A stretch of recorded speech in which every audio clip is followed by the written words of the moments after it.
what advice would you give to students who maybe have not considered these non-traditional locations? So in particular, this one is addressed to Nikki and Daniel, and also to Emily.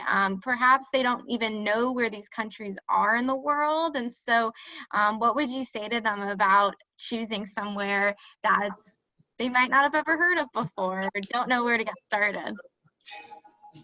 I would just say to dig a little deeper into your major, for example, because maybe like it's like you said, they may not know where it is on a map, but then when browsing through ISEP's catalog, they might realize that a certain school in the middle of a different country might have exactly what they've been looking for academically.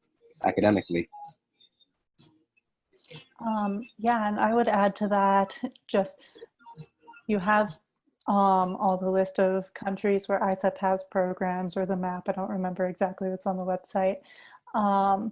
And just look at some place that you've never heard of before, and maybe put that on your list to see if they have something that you're interested in, or if there's nature that you would love to explore, like if they have mountains or forests or something like that.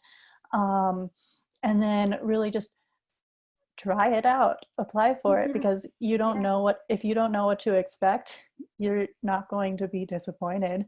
Even though I picked Lithuania, or that was one of the ones on my list, I really didn't know anything about Lithuania going into it. So it was just an opportunity to learn more and just start from zero and explore everything that there was around me.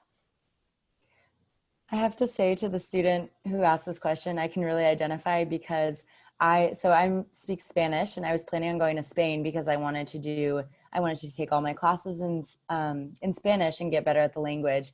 And obviously Spain's one of the most common study abroad destinations for American students.